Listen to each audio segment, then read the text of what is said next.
To kick us off, I'd like to introduce you all to Felicia Pierce, North Shore CDC's CEO. Thank you, Nina. And for those who haven't met Nina, Nina is our small business manager, and she is the person, her and her team, who worked so tirelessly to get together today's event. So thank you, Nina. Good evening, everyone. I want to start by welcoming you all and thank you for being here. Tonight's Queer LGBTQ Entrepreneur Panel, a space where we gather to uplift innovation, build visibility, and celebrate brilliance in all its forms.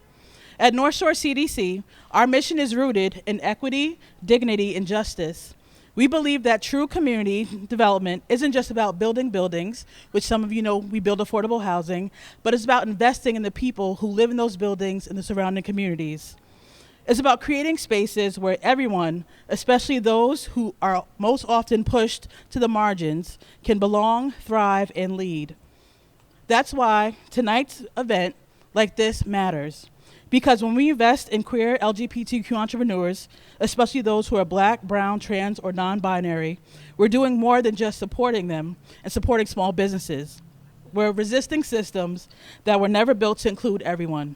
We're reclaiming spaces. We're planting new futures for our community.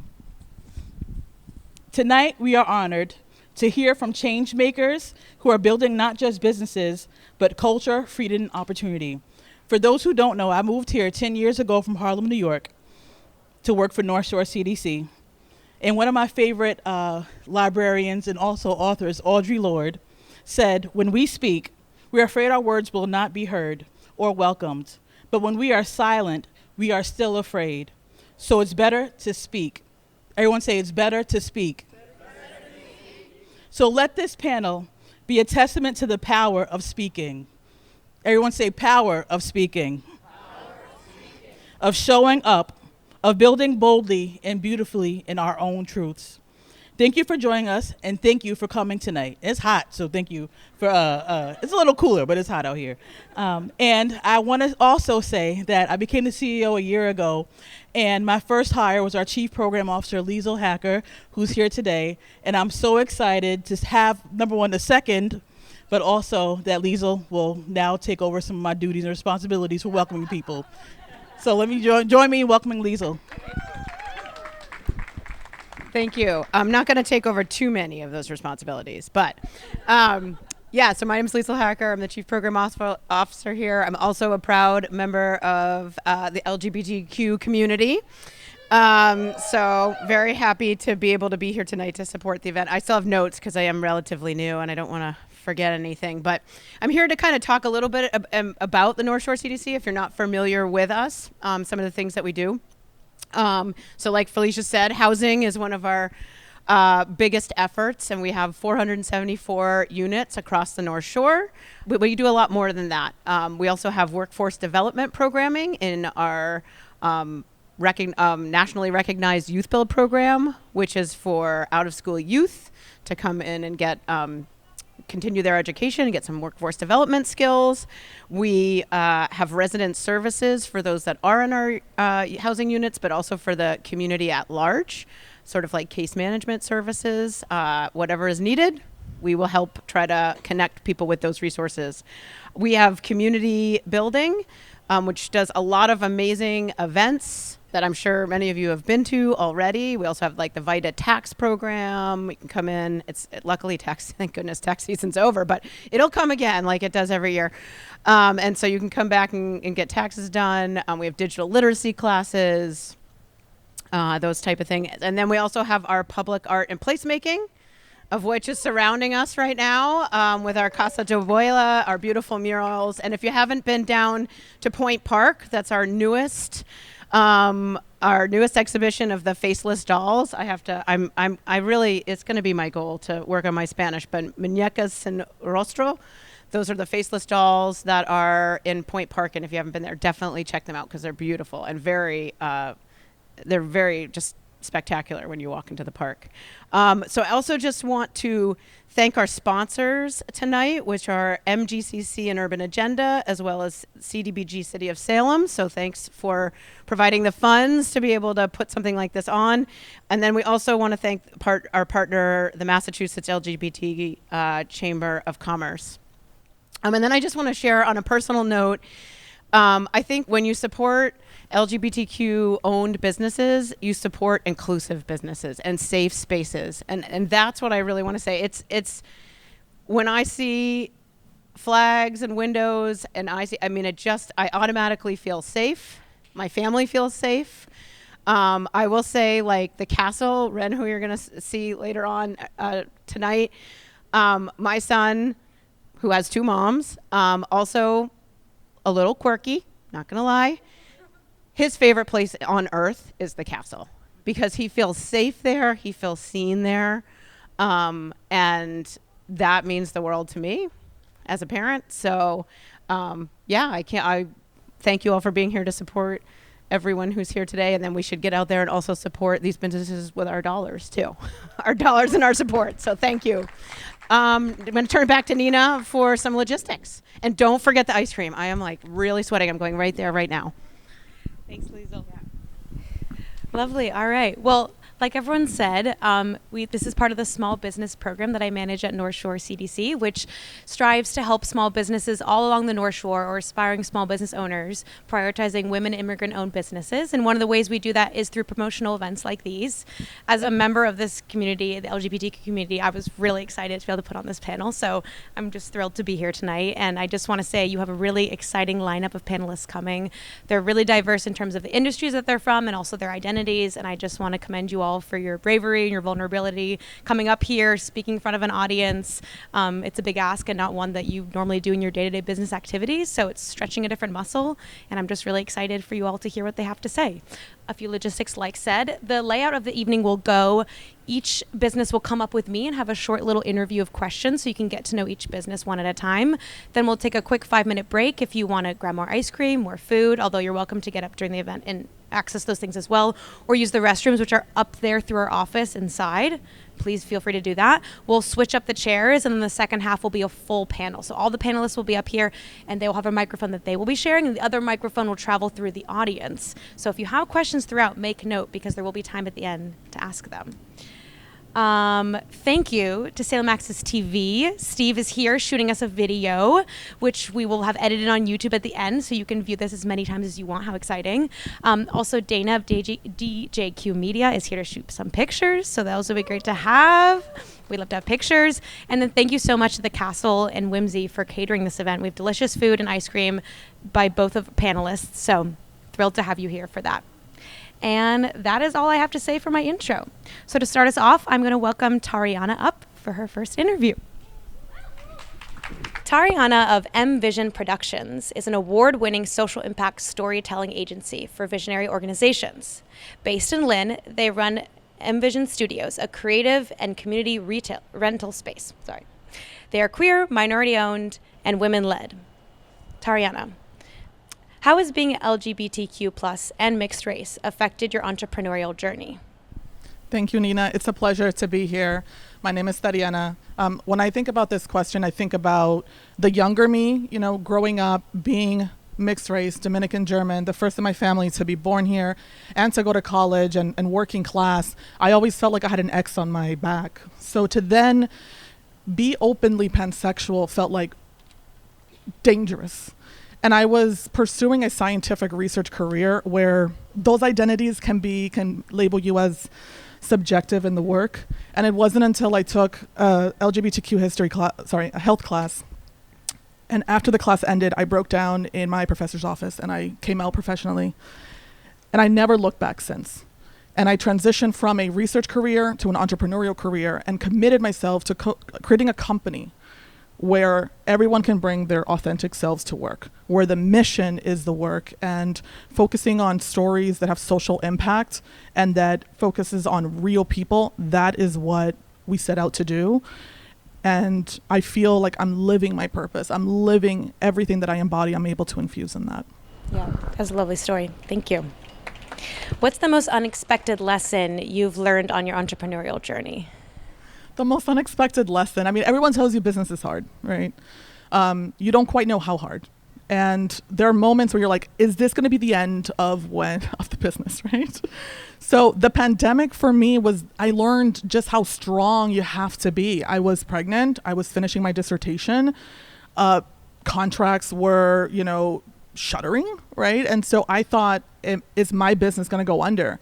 And I had to really go deep within myself and be creative, be nimble, be flexible, sacrifice, think differently about how are we going to operate as a company.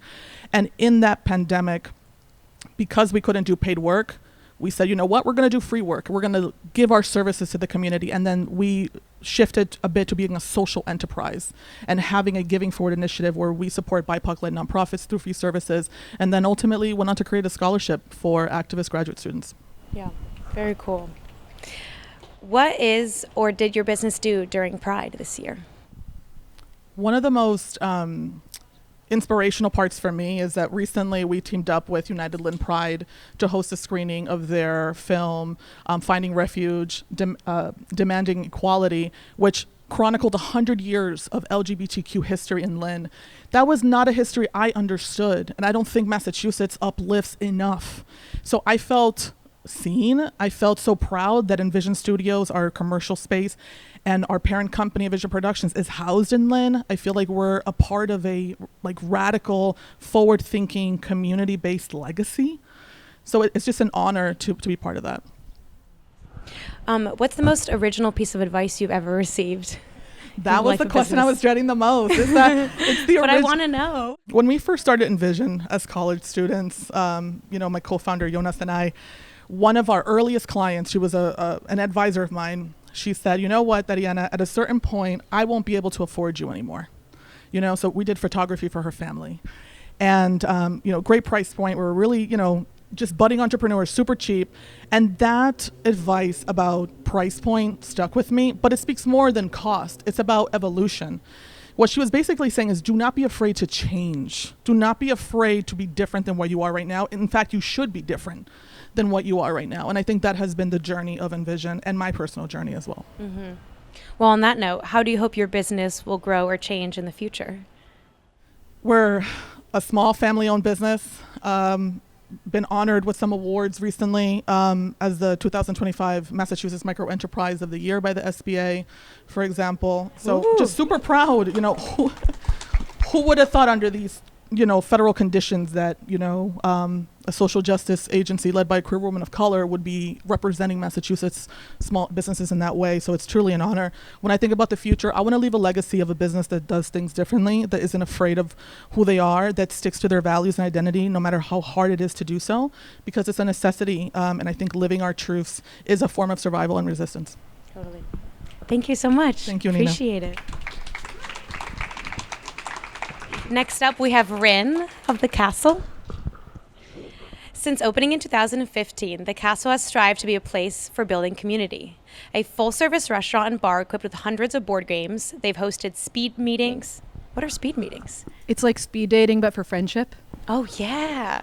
Okay, I love that. Gaming meetups, stand-up comedy shows, burlesque, drag, and so much more. Rin, what is your biggest piece of advice when it comes to funding? Yeah, so I wanted to touch on, I honestly hate talking about finances, but I also feel like it's usually one of the biggest questions. So I was like, all right, I can speak to that a little bit. The main advice I would say is you have to be brave and get a lot of no's. When we were trying to open The Castle, which is almost 10 years ago, everyone was like, a board game restaurant? That seems weird. So we had to talk to many, many banks. We had to talk to, you have to get comfortable. You have a friend that you think might have money. You have to be willing to ask them for that money. You have to be willing to receive a no, and you have to be willing to be uncomfortable, and you have to be direct. And I think also networking and making connections. John from Creative Collectives here, he's been invaluable to us for finding other people to connect with, giving advice, talking to other business people. But if you're getting started, you both need to be ready to receive a no. You're going to get a lot of no's, but if you keep asking, you're going to find a yes, hopefully. Are there other queer entrepreneurs that inspire you? Yeah, for me, I mean, obviously so many. I'm so excited to hear all the panelists tonight. I was already meeting people being like, they're so cool and they're so cool. For me personally, so I'm identify as pan, and I am married to Kevin back there. And so one person who I really admire and connect with is Amber from Die With Your Boots On. Amber does so much with her business to uplift the queer community. She's just a really amazing person. I really admire her as an entrepreneur as well. And she also has a cis male partner. And this kind of goes into jumping into another question about imposter syndrome. A lot of what I do sometimes is I think, would you say this to Amber from Die With Your Boots On? Because I have been in, a heterosexual relationship for 12, 13 years, give or take, who knows? I don't know what year it is. It's not that I don't know what year we got married. It's that I don't know what year it is anymore. And, often you're like, am I queer enough? Like I own a business where we have a very queer community. It's very cool. But a lot of times you're like, do I really fit in that? Am I like claiming something that's not mine? But then I think if I heard Amber say that, I'd be like, girl, absolutely not. Like, of course you're queer enough. So I find it helpful to sort of take those negative thoughts and think if a friend said them to you or someone you admire and be like, that's absolutely nuts. I would never let somebody say that about themselves. So why am I saying it about myself? Yeah, that's very helpful advice. How did you find your brand identity and voice? So I would say more our brand identity found us. Kevin and I, maybe surprisingly, are Gordon College graduates. We were both raised by fairly conservative families, and we opened the castle just to be a welcoming place for folks. We were not like a welcoming place for queer folks. We were just welcoming, and we started getting queer folks in. It was the first time I was aware of people I knew being trans. And they were like, wow, it's so safe here. It's so, you guys are so great. And we're like, it really opened our eyes to how horrible some places are, because we're like, we're doing the bare minimum of just welcoming you, being kind to you, treating you like humans.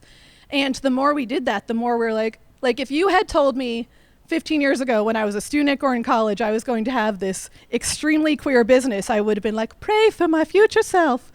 And now that I'm in that community, I've been welcomed by that community, I've realized I'm part of that community, I'm just so grateful that we just went into it with an open mind and were able to have the community come in and change us. And we let them really take the castle. And now it is very queer there.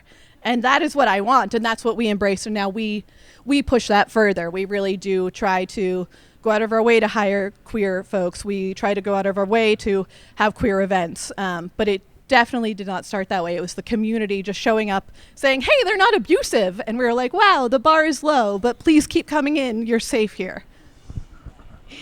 Have you had a queer joy moment in running your business?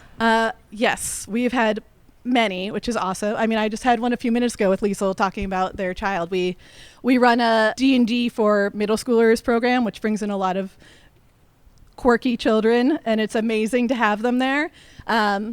We have currently, I just rehired someone who had been coming in as a 7th grader. This was like one of their places they like to hang out, and now they are 20, they're in college, they came out as trans and they want to work for us. So it's like amazing that we had these foundations. And then what I was thinking of when I actually chose that question was last summer we had a brat party. And this was like we were trying to do something fun, and then I was like, I think we missed it. I think we missed like the brat bandwagon. No one's gonna come. And then we had like 100 of the like queerest, coolest people in a giant dance party. It was like one of the most joyful moments the castle has had. I like sometimes still go back and watch like our highlight reel of it, because it's just like no one is worried about anything in the world, and it's just everyone is safe and everyone is queer and everyone is having fun. And like I'm constantly like, we're never gonna top brat party. That was an iconic moment. That's wonderful. Thank you so much. Of course, thank you. Next up, could we have Jasper and Alana of QV Media? Queer Videography is a full-service video production company based in Salem, Massachusetts. They tell stories that matter with a focus on inclusion, accessibility, authenticity, and creativity. They work with mission-driven organizations of all sizes throughout the U.S. and beyond. What's the most original piece of advice someone's given you? This was also one I definitely had an answer for, but now I forgot it. So I have a maybe not so original piece of advice that we got early on, but I am lucky enough to have a mother who also is an entrepreneur and started her own business. And when I was starting my business, she told me that when she was starting hers, she would give lectures at libraries, and maybe like 0 to 3 people would attend the lectures. And then she would write press releases in all of the newspapers about how she gave a lecture and how it was so great and everybody learned everything. And those press releases got more people to show up to her next lecture. And kind of what she was telling me was just like, have audacity and boldly believe in yourself. And that was a wonderful thing to be told. That is incredible advice. I She's love pretty that. cool. Yeah, she sounds awesome. Have you ever experienced imposter syndrome? And if so, how do you navigate it? Yeah, definitely. I guess we didn't really say our names. I'm Alana. I use he, they, she pronouns. And I'm a they, them Jasper. Incredible. I feel like a lot of my imposter syndrome I was able to conquer by just realizing, like, if a white guy named Chad can do this, it can't be that difficult. And also using creativity, because we all have resources, we all have skills that we are given in our lives, and figuring out creative ways to use those skills to create what you want in the world. There's a book, I think, by Barbara Corcoran called Use What You've Got, and it was a really influential moment for me when I read that, because she talks about how her mother was like this prolific housewife and had so many kids and like had all these systems in her home for her children to keep the house going, and how she learned how to run a business by watching her mom run this household. And I thought, wow, I guess it can't be that much more difficult. And now that I've run a household and a business, running a household's more difficult. So, yeah. How was being part of the LGBTQ plus community affected your entrepreneurial journey? It's everything. I mean, because like I am a queer person, so everything I do is queer. Specifically for the business, I guess, before queer videography was a thing, in 2019 we had a company with the dead name Destination Event Videography. And it was a wedding video company, and it was our first like time to experiment with entrepreneurship. And we were a wedding videography company, and we booked our first client because it was two women getting married, and they had been rejected by a video company because they were queer. And then they found us, very openly queer, on the internet, and they were the first people to hire us. And they were like, they were like influential New York lesbians whose wedding was in the New York Times. And like that company said no to them because they were queer, and they found us, and they were literally our first clients. And that is what allowed us to be here today and start our business 6 years later. I would say a lot of business building is networking and community, and this community takes care of each other. And yeah, don't be afraid to like utilize that and ask for what you need. What self-care tools do you use to recharge? Self-care is everything.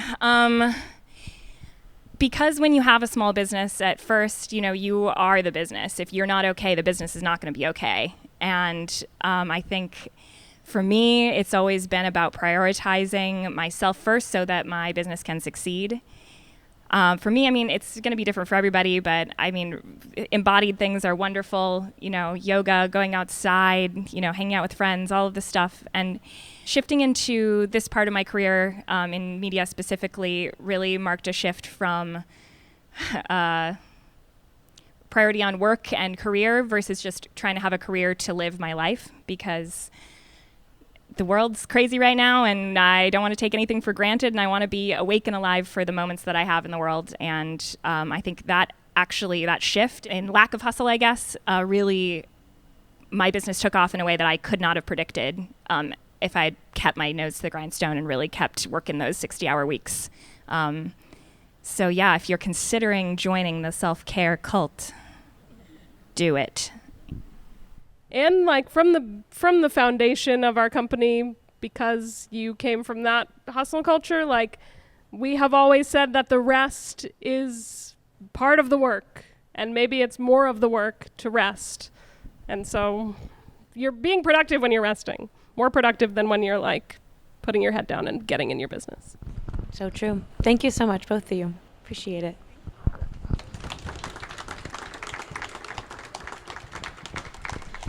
Next up, we have Victor of Necessary Means Consulting and Coaching. Necessary Means is a coaching and consulting business empowering Black queer men to build self-confidence, belonging, and community.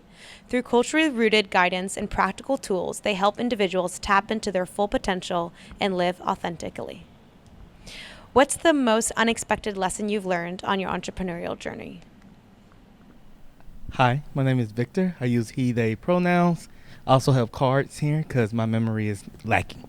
So one of the things that I feel like I learned very unexpectedly, very early on, is to lean into the unexpected, particularly as it relates to opportunities. So I had this grandiose vision of what I want the business to be, and never once did I imagine that I was going to be consulting with an entire private school in Cambridge that just happened out the blue.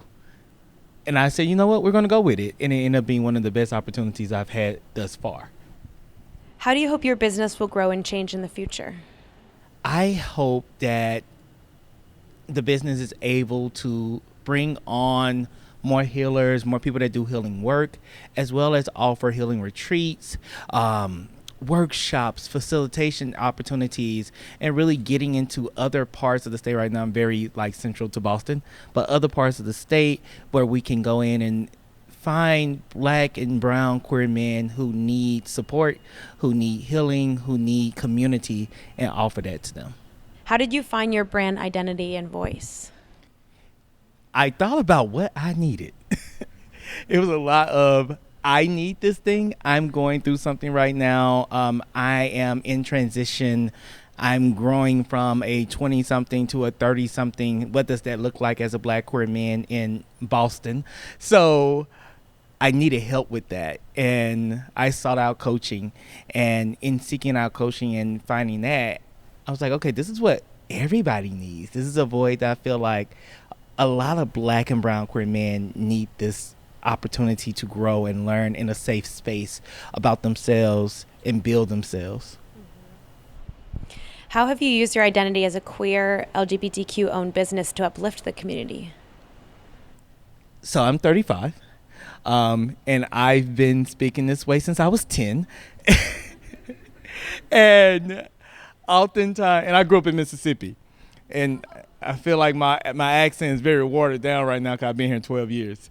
And one of the things that actually prompted me to move from Mississippi into Boston was being told to shut up and sit down and be quiet. And if I can use Necessary Means as a means to uplifting the voice of other younger Black queer men and amplify what they are doing, help with the resources and the opportunities for them to use their voice and stand in front, that means the world to me. That's beautiful. Thank you. Oh, no, I have more questions for you. Oh, Sorry. my bad. I was just taken aback. I realize it's my cue for you to leave, but I was just saying thank you. Have you had a queer joy moment in running your business? Yes. Mm-hmm. A lot of queer joy moments, some of which involve my clients reaching their goals and doing the thing, doing the hard thing, facing the hard truth and saying, I'm brave enough, I'm strong enough to go forth with this thing. And I love to see that happen. I'm also a teacher, so it's also that light bulb moment is my favorite moment, both in my coaching and my teaching. What legacy do you hope to leave behind through your business? I hope the legacy I leave behind is that Black and brown queer men are human and deserve to be treated as human and to have human emotions, to fail, to try again, and reach their goal. We deserve healing as well. Thank you, Victor. Thank you. Appreciate it.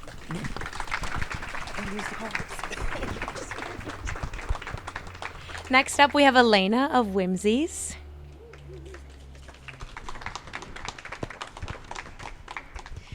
Welcome to the Sweet Life. Whimsies is a queer-owned magical gift, ice cream, and chocolate shop nestled in downtown Salem.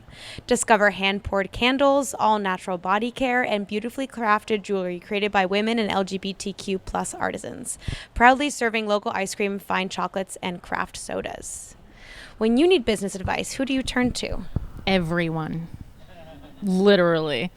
I pull a lot of advice anywhere I can find it. I have involved myself in every Women in Enterprise in Boston, the MSBD. There's a lot of acronyms, but anything anything I can get into, I will. Chamber of Commerce, Creative Collective, and any networking event I can get my hands on, I've been a part of for the last 13 years. And I'm not afraid to ask the questions of like, this might be a stupid question, but I love them. Yeah, it works. What has been your biggest challenge running a business, and how did you overcome it? Every day has its own challenges, and I love them. If I don't have something to work towards, if I don't have something challenging me, if I'm not learning and growing, I'm not alive. So I love every challenge that comes at me. How have you used your identity as a queer LGBTQ plus owned business to uplift the community? I think it's in every way possible. The hard part is that I didn't know I was queer until I started dating a woman. Do it. They'll do it. But honestly, I'm the kind of person that I have a welcoming persona, and everyone is my best friend until you prove yourself otherwise. So everybody that comes into the shop, I'm welcoming. And I care, and it's obvious that I care. So it's really important to me that everybody, like you said, get treated like a human, and we're all worth all of it. Have you ever experienced imposter syndrome? And if so, how did you navigate it? Daily. Mm-hmm. And I still feel it. I go to therapy. Therapy is no joke. Everybody should go to therapy. And I have to remind myself and look back to where I was and to say, here's where I was, here's where I am, and here's where I'm going. And because I've gotten as far as I have, I know I can keep going into more. So that's where I'm like, no, I'm not an imposter. I'm gay, damn it. I don't know why. I'm married to a woman. I don't know. I guess that makes me gay. That's Shelly. Say hi, Shelly. Did your business do for Pride this year? Pride is every day. June is just excessive. And we love it. We are actually going to be vending on the Commons this coming Saturday. Nice. As long as it's, rain, whatever. Come buy jewelry and stickers. We have everything. So that's specifically for Pride. But the rest of the time, we do have Pride merchandise all year. It's just excessive in June. Lovely. Thank you so much, Elena. Next up, we have Kat from Habanero Bikes. And Wendy. Yes. Habanero Bikes has been offering beautiful titanium bikes for everyone since 1995. Their community-focused bike bodega has offered repairs and smiles since 2023. What has been the biggest challenge running a business, and how did you overcome it? I think one of the largest was assuming a bike shop that has a stigma attached to it, which we wanted to avoid, and that was white elitism. And knowing that we were going to be here in the Point. And we even rebranded it to make the shop acceptable to everybody. And what I mean by acceptable, that people felt safe coming into the door, and you didn't have to be a white male to do so. We didn't care about your wallet. This was about a bicycle. This was about bringing joy and well-being to everybody. We didn't care about the color of your skin. We didn't care how you identified. And I think we accomplished that. Yeah. That's the most gratifying part of running a business for us is like we walk around Salem now, and it's rare that we don't run into somebody that we know already. And that is an amazing feeling, which I'm sure you all share and appreciate. We feel really lucky to be a part of the community. Have you ever experienced people not wanting to do business with you due to your queer identity? Yes, actually. Google just removed, after 3 years, a 1-star review that said we were fantastic, except we're queer and we should accept Christ. So I thank all the people who reported that. But, there's always going to be incidents like that, and you just have to let them run off your back. Those people exist, but there was one of them, and there's all of you and all of us, and that's what's important. Power is in numbers. Have you ever had a queer joy moment running your business? Oh, several. And I think slowly seeing the shop populate with folks just stopping by to say hi that are from every walk of life, a lot of trans community. It's wonderful. I think one of the most telling about our space is I had a male identify as Carl come in, walk around the shop and look around, and then bring in a scooter, and then asked if they could be called Corinne and identify as she instead of he. And right there I went, oh, we've done what we needed to do here. That was very telling. And that was, and still happens. We have we have Nagley come into the shop now. I think we've achieved that safe space. And definitely it's been promoted by word of mouth. And so, yeah, mission accomplished. Yeah, definitely. Right. What is your business doing, or what have you done for Pride this year? Well, I sit on the board of directors for North Shore Pride. We did the flag raising. I'll be directing cats at the parade, 400 plus people with 6 of us. So yes, herding cats. We do it year round though. A lot of community involvement, but that's going to be our biggest involvement for Pride. And wearing a habanero t-shirt there. Wonderful. Thank you, both of you. Appreciate it.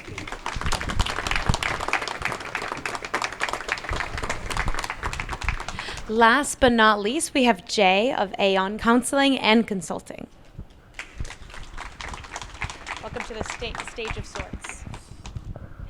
Aon Counseling is a professional support service dedicated to mental health and personal well-being. It connects users with licensed therapists and counselors, offering confidential, accessible care through digital platforms. Get Aon Help empowers individuals to manage stress, anxiety, and life changes with expert guidance tailored to their needs. How has your identity as a queer LGBTQ-owned business uplifted the community? Ooh, good question. I've gotten some feedback about that, and hearing other queer people tell me that they went ahead and filed for the LLC anyway and started their business and kept going with their dream because they saw me do it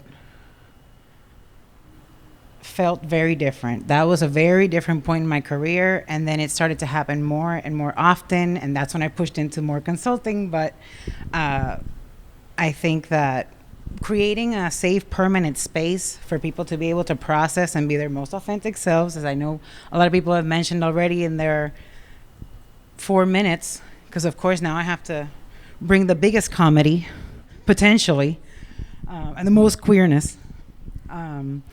But definitely just seeing my community change over time, particularly the Latinx community that was questioning that little X part for a while, but we're doing better.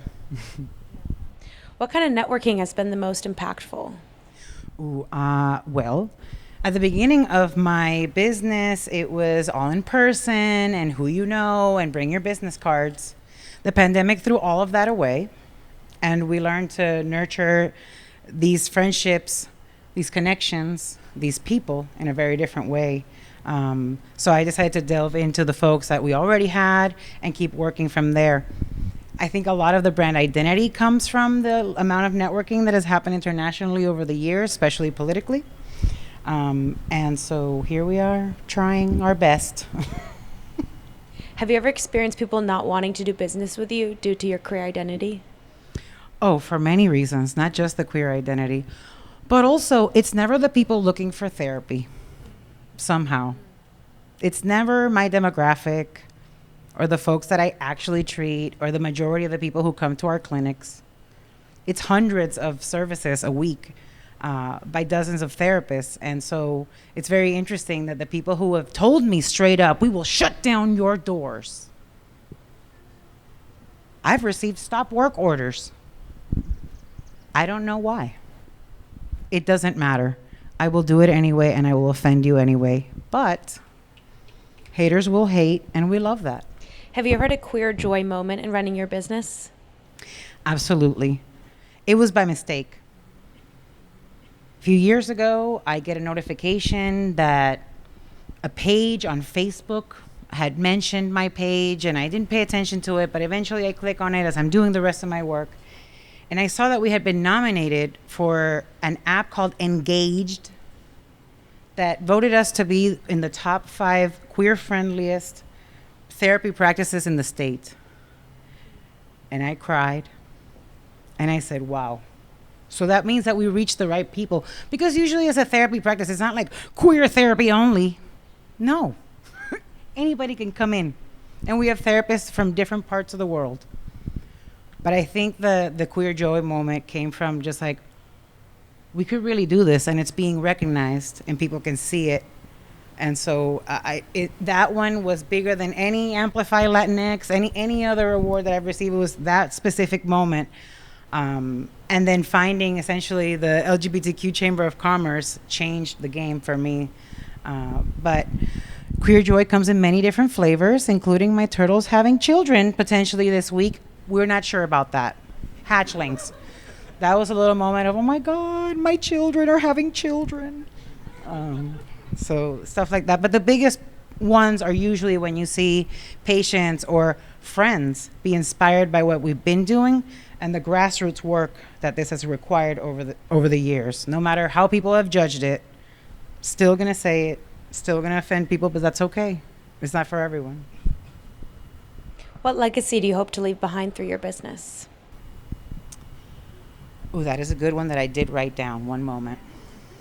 The biggest legacy that I want to live with my company on this earth is this model, this idea that there is healing through social justice, that there is healing in your community, that we cannot heal in isolation, that we need each other.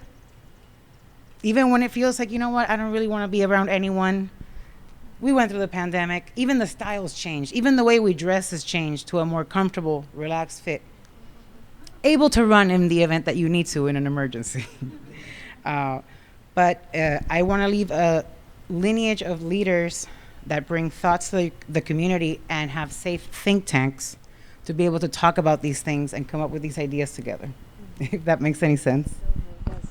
Thank you so much, Jay. Appreciate it.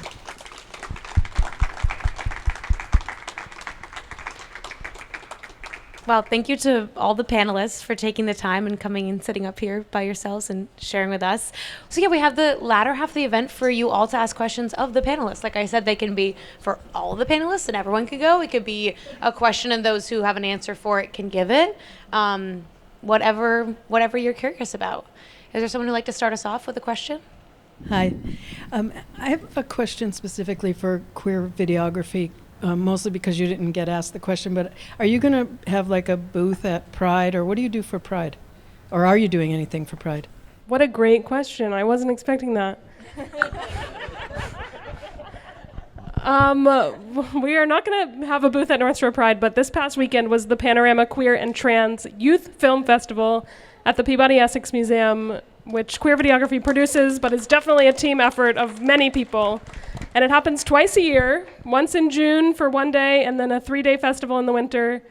And you need to come to it. I'm not saying that because it's my event, but if you want to have joy in your heart and like see amazing queer and trans films from many countries around the world, including where being queer and trans is illegal, look up Panorama Film Festival and come. And it just happened, so unfortunately you missed it, but it'll happen again. Thanks for the question. Hi, I'm Jeff Swartz from the Salem Chamber of Commerce. Thank you all so much for speaking today. Curious, what would be the most, kind of just whoever wants to jump in and answer it, what would be, or what was the most valuable piece of business support from traditional business programs, let's call it, that you received or that you would be hoping to receive as a business owner? Let's talk about the SBA, and let's talk about Angie Montalvo. Specifically, because that was a big game changer for my business, particularly around expansion, buying new commercial properties. And I know that new rounds are coming somehow during Trump season 2. Enjoy.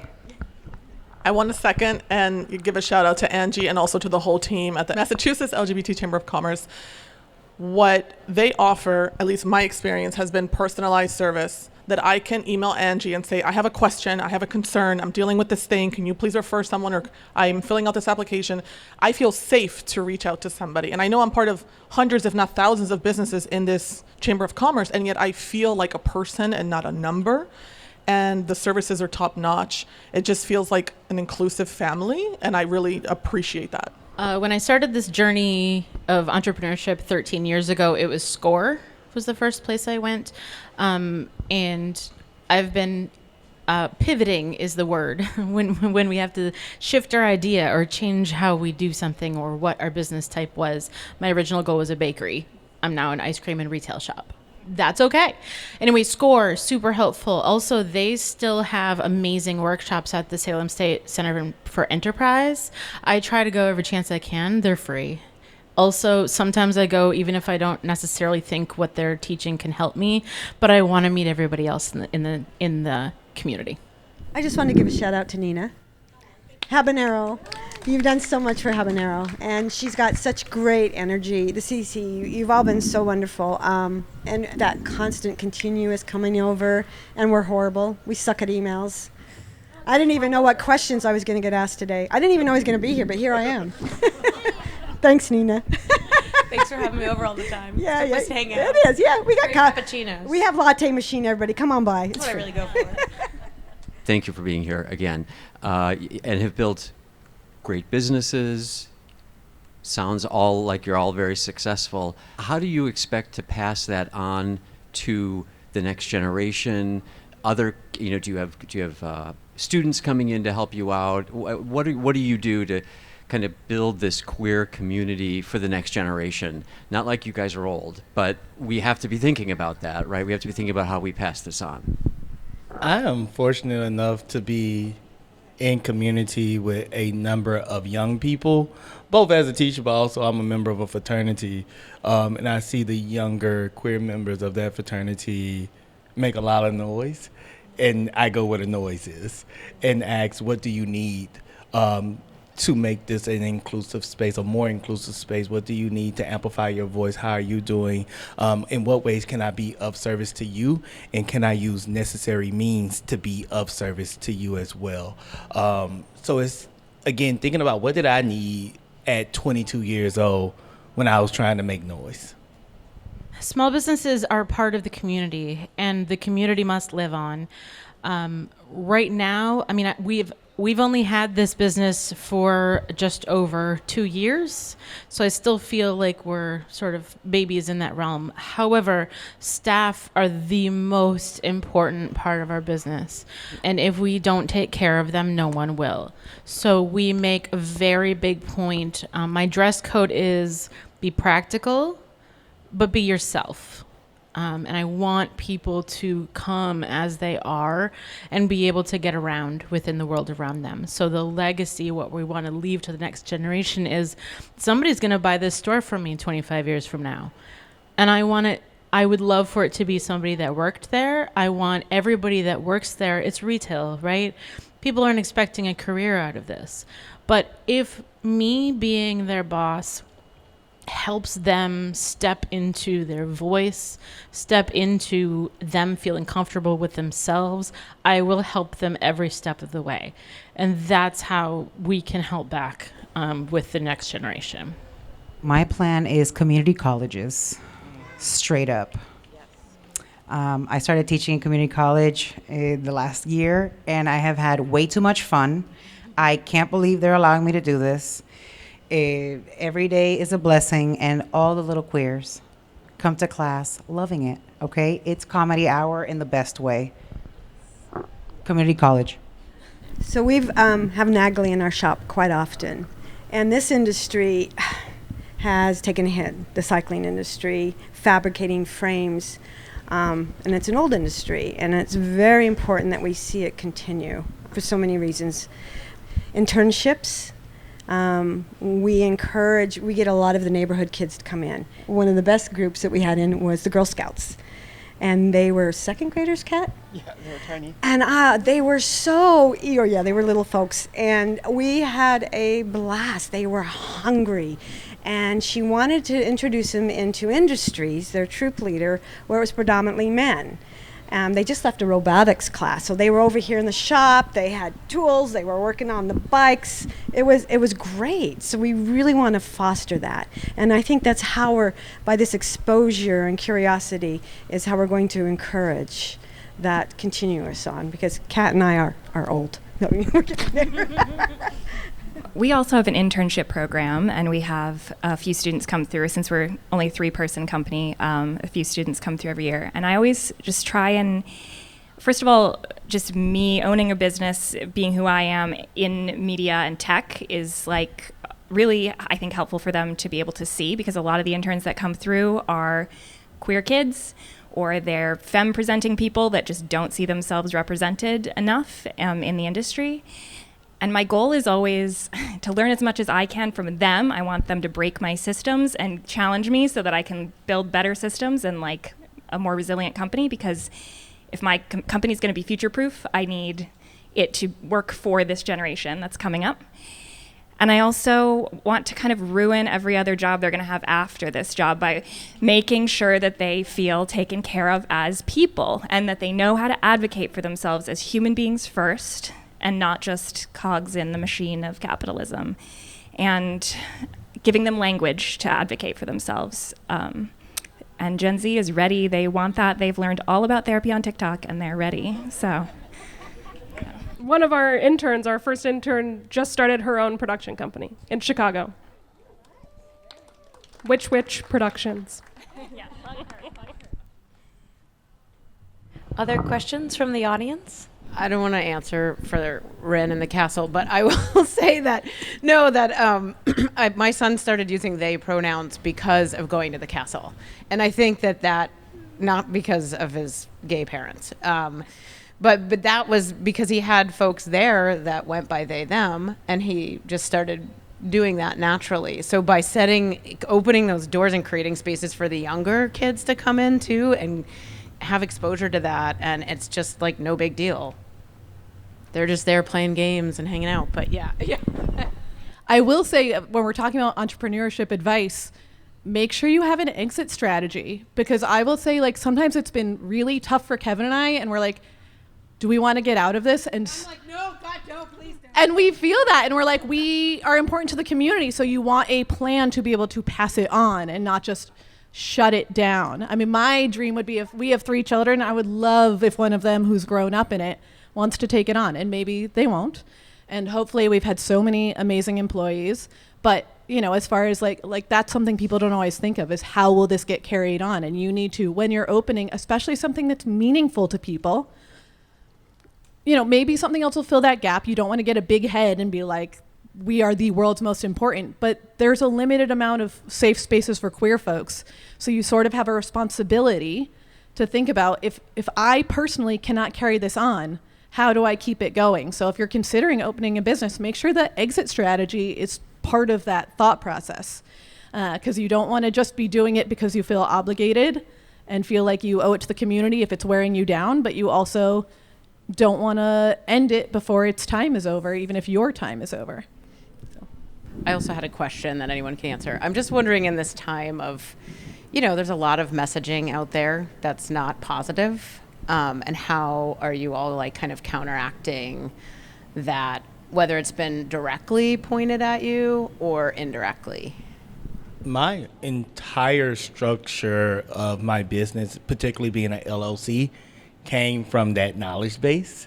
I originally wanted to be a 501c3, but I was like, I don't want to go out here and begging these folks for money in this atmosphere, or count on grants that are being vastly defunded and pulled out from under people's feet. So I decided to become an LLC and get creative about still wanting to do that social change work and be that person that do a lot of stuff for free or low cost for the community and the demographic of folks in which I'm trying to serve, and get creative about revenue streams. Where do we find the money to be able to do this thing that we want to do? So I still work my full-time job for that reason, because because I'm using that money to fund this and to be able to do this work. But yeah, a big part of my decision to be an LLC and not a 501c3 was the current administration. I will definitely second that. I think being a business owner, we are not held by the constraints of a nonprofit or other organizational structures. So there's immense freedom. And I harness that by having a company that's focused on social impact storytelling, that is mostly BIPOC, that is openly queer women of color led. And I've been told, don't lead with that. Don't lead with that because it might turn people off. You don't know who, someone may not hire you because of that. Or, you want to focus with the excellence, not with the, the other identities. And I'm like, well, when they're hiring us, they're hiring me, and they're hiring all the lived experiences that comes with that. And so if I don't lead with that, then why work with us? And I don't want to work with people who are turned off or are somehow seeing that my work is less than stellar only because I hold these other identities too. So I think being a business owner and a principled one with social justice values, I find a responsibility, as was said, and a freedom to be able to fight in my own way through the platform that I have. I know that the negative messages have been getting to me. I know that I've been getting a lot of negative messages. I'm not talking about individual messages. I'm talking about from my government, from the community, sometimes from neighbors. It's all around us. Even the message that I'm getting of not dealing with it hurts me sometimes more than the folks who are screaming about it, trying to do something. The silence is deafening sometimes. And not a plug for what I do for a living, but therapy. Therapy is what has been helpful, frankly. That, and I'm a triple water sign, so all the water activities. We're going to talk. I'm actually going to mirror something that you said earlier in your other interview, and that's bringing the authenticity to who you are. What everybody has set up here is being yourself. And if someone doesn't want to come into my shop because I'm queer, then you're not my customer. And that's okay. I don't need you. Because the people who are allies, the people who are queer, the people who do want and need a place to feel safe are welcome. And we've found that that's sufficient. And anybody that doesn't feel that way doesn't need to be in the shop. And I'm not mad about it. Ever. Yes, that idea of if you're not interested, then you're not my customer. Some of them do leave nasty reviews on Yelp as well, and that just is. I can't live my life on what Yelp people say. They're behind a screen, and they don't see who the real people are, so. I think for us it's being bold and being transparent. I mean, being in a heterosexual relationship, we have a ton of privilege, and we could have just been like, we don't know anything about that. But we love our community too much, and we're so pleased to be part of it. So we've tried to make really intentional choices. We do queer joy events every few months, and the first one was like the week Trump got elected, because we were like, the community needs to be together right now. Like, this is what people need. They need to not feel isolated, not feel like it's them against the world, and be able to be in a room full of people who say, we've got your back. You're not alone. And we are going to, I was like, well, at this point, like, everybody knows there's no going back. We've been queer for a long time over at the castle. So I think, we've just tried to be very straightforward, and then the community will find you. And there's a big difference between having a large customer base and an actual community. And I know that there are places that I've seen try to reach out for crowdfunding or certain support, and they haven't actually built the community, and then they're surprised when they don't get it. But it's work, and it's time, and a lot of it is being direct. Like we have said, we do these queer events. You can't just have like a little pride flag in the side. Like we're in Salem, Beverly area. Everybody has one of those, and you need to be bolder. And if you do, the community is going to show up and support you. And that's what we've found. And when we've been in tight places, not with the current administration, but during COVID, we were about to die. And we just posted and said, hey, guys, we want to let you know we're not going to make it if things don't change. We don't want to tell you when we're going to close, because then it'll be too late for you to do anything. So we're letting you know now. And you can see like in COVID times, our sales go like this, and then I do that post and it does this, and then, you know, slowly go, but when we've had to call on our community, they show up, and just knowing we have them to back us up if we're transparent and in need. I mean, that's why we're there for them. It's mutual support, and it's worth the risk at this point. And we have the numbers. I mean, we truly do. And they try to frighten people so that we feel like we don't, which is why we have to keep gathering to see that they can't scare us, and they can't isolate us. And when everything feels like it's out of control or out of your individual control, like the things that I can control are gathering with community and feeding my friends dinner and going out to my friends' shows and coming to hyper-local events like this. So like really investing heavily in my community that is actually there for me so that we will be there for each other when we need to be. Thank you so much. I think we'll leave it there on the note of making hyper community, which I love that term. I'd never heard that. Could everyone please give a huge round of applause to our panelists? You were all truly so fantastic. This was such a joyful evening for me, and I just so appreciate you all sharing, making us laugh, cry, and we learned things. It was huge, so thank you so much. We are going to wrap up. We would like to take a big picture with all of you in front of the mural right there, so please don't run away. If you want to talk to your panelists more, please do. They're here to get to know you all too. If you want to come to more North Shore CDC small business or otherwise events, please check out our website. We have a general newsletter, and then I also have a small business bulletin newsletter. Ronnie, oh, you're so good, Ronnie. She's holding up the QR code right now.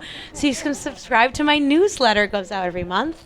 Also, please donate to North Shore CDC. Everything helps. This is a free event, and we love to keep putting on free events and also just providing services for small business on the North Shore in our incubator space and in coaching and workshops. So those dollars go very far to helping the small businesses here thrive. And I think those are all my notes. Oh, and thank you to Massachusetts LGBTQ Chamber of Commerce. You referred lots of panelists to us. You're such a support system in the state. We really appreciate it. Yeah, thank you so much. So let's get a picture before I lose you all. Thank you.